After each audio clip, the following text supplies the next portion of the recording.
കത്രിക മറന്നു വെച്ച വാർത്ത വൻ വിവാദമായിട്ട് മുന്നോട്ട് പോവാണല്ലേ.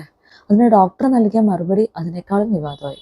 ഇവിടെ ഒരു സാധാരണക്കാരന്റെ മനസ്സിലൂടെ പോകുന്ന ചിന്തകൾ എന്തൊക്കെയാണെന്നോ കമന്റ്സ് പറയുന്നത്. എത്ര ഇറസ്പോൺസിബിൾ ആയിട്ടാണ് ആ ഡോക്ടർ സർജറി ചെയ്തത്.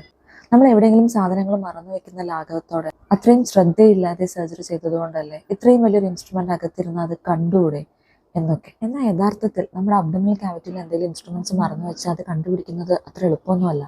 സർജറിക്കിടയിലോ അതിന് ശേഷമോ ഉള്ളിൽ കൈയിട്ട് തപ്പിയിട്ടൊന്നുമല്ല അകത്ത് ഇൻസ്ട്രുമെന്റ്സ് ഉണ്ടോ എന്ന് എണ്ണുന്നതും മുറിവ് തുന്നുന്നതും. അതാണ് സർജിക്കൽ കൗണ്ടിങ്. ഒരു ടീം വർക്ക് ആയിട്ടുള്ള സർജിക്കൽ സേഫ്റ്റി പ്രൊസീജിയറാണ്. അതിന്റെ ഇൻചാർജ് ഡോക്ടർ ആണെങ്കിലും ഡോക്ടർ സർജറി ചെയ്തുകൊണ്ടിരിക്കുകയല്ലേ, കൗണ്ട് ചെയ്യുന്ന റെസ്പോൺസിബിലിറ്റി മറ്റു രണ്ടുപേർക്കാണ്. ആരാണ് സർജിക്കൽ കൗണ്ട് ചെയ്യേണ്ടത്? ഇതൊരു ടീം വർക്കാണ്. പ്രധാനമായും 2 പേരാണ് ഇതിന് ഉത്തരവാദികൾ. ആദ്യത്തേത് സ്ക്രബ് നഴ്സ്, ശസ്ത്രക്രിയയിൽ ഡോക്ടറെ സഹായിക്കുന്ന നഴ്സ്. രണ്ടാമത്തേത് സർക്കുലേറ്റിംഗ് നഴ്സ്, ഓപ്പറേഷൻ തിയേറ്ററിൽ കാര്യങ്ങൾ സഹായിക്കുന്ന നഴ്സ്. ഇവർ 2 പേരും ചേർന്നാണ് ഈ ഉപകരണങ്ങൾ ഉറക്കെ എണ്ണി രേഖപ്പെടുത്തുന്നത്. ശസ്ത്രക്രിയ നടത്തുന്ന സർജൻ ഈ എണ്ണം കൃത്യമാണെന്ന് ഉറപ്പുവരുത്തേണ്ടതുണ്ട്. സർജറിക്ക് മുമ്പും ശേഷവും ചെക്ക് ലിസ്റ്റുകൾ ടിക്ക് ചെയ്യുക, അതിനുപയോഗിക്കുന്ന ഇൻസ്ട്രുമെന്റ്സ്, മോപ്സ് ഇതെല്ലാം എണ്ണി തിട്ടപ്പെടുത്തി ഒരു ടേബിളിൽ പ്രദർശിപ്പിക്കുക. സർജറിക്ക് മുമ്പ്, സർജറിക്ക് ഇടയിൽ പുതിയ ഇൻസ്ട്രുമെന്റ്സ് എടുക്കുമ്പോൾ, സർജറി കഴിഞ്ഞ് മുറിവ് ക്ലോസ് ചെയ്യാൻ തുടങ്ങുമ്പോൾ, മുറിവ് തുന്നിക്കെട്ടി കഴിഞ്ഞ് എല്ലാം ഈ ഇൻസ്ട്രുമെന്റ്സിന്റെ എണ്ണം അവർ ഉച്ചത്തിൽ എണ്ണണം, ടാലി ചെയ്യണം.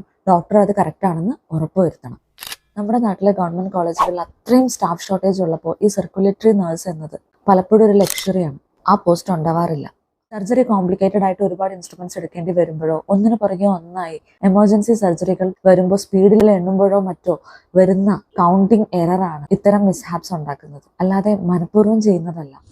ഇതൊരിക്കലും ഒരു ന്യായീകരണമല്ല. ഒരു ഇൻസ്ട്രുമെന്റ് മറന്നു വെക്കുന്നത് മെഡിക്കൽ നെഗ്ലിജൻസ് തന്നെയാണ്. ഒരു ഇൻസ്ട്രുമെന്റ് അകത്ത് മറന്നു വെക്കുക എന്നത് ഒരിക്കലും ആക്സെപ്റ്റബിളും അല്ല. അത് കാരണം ആ വ്യക്തിക്ക് ഉണ്ടാവുന്ന ശാരീരിക പ്രശ്നങ്ങൾ, അതിനേക്കാൾ ഉപരി തന്റെ വയറ്റിൽ ഒരു കത്രിക ഇരിക്കുന്നു എന്ന് അറിയുമ്പോൾ ഉണ്ടാവുന്ന ചിന്തകൾ പോലും ചിലപ്പോൾ അവരുടെ മാനസിക നില തന്നെ തെറ്റിയേക്കാം. അപ്പൊ അത്തരം ബുദ്ധിമുട്ടുകൾ ഉണ്ടായ ഒരു വ്യക്തിക്ക് കൊടുക്കുന്ന പ്രതികരണത്തിൽ ആ വ്യക്തിയോട് കാണിക്കേണ്ട ഒരു ബേസിക് എംപതി ഉണ്ടായില്ല എന്നത് വലിയ നിരാശ തന്നെയാണ്. എന്നിരുന്നാലും ജനങ്ങൾ മനസ്സിലാക്കേണ്ട ഒന്നുണ്ട്, എത്രയൊക്കെ ക്വാളിറ്റി ചെക്ക് ചെയ്താലും ഇടയ്ക്ക് വല്ലപ്പോഴും ഇത്തരം പിഴവുകൾ വരാം. ഇത്തരം ഒരു കൈപ്പിഴവ് ചർച്ചയാവുമ്പോൾ ഒരു ദിവസം കേരളത്തിലെ എല്ലാ ആശുപത്രികളിലും നടക്കുന്ന ആയിരക്കണക്കിന് സർജറികളിൽ ഈ സർജിക്കൽ കൗണ്ടിങ് എത്ര കൃത്യമായി നടക്കുന്നുണ്ട് എന്ന കാര്യം നമ്മൾ മറന്നു പോകുന്നില്ലേ? ഇത്രയും സ്റ്റാഫ് ഷോർട്ടേജ് ഉള്ളിടത്ത് അതൊരു വലിയ കാര്യമല്ലേ? നമുക്ക് ഒന്നേ ആഗ്രഹിക്കാൻ പറ്റുമോ, ഇതുപോലെ ഇനി ഉണ്ടാവാതിരിക്കട്ടെ.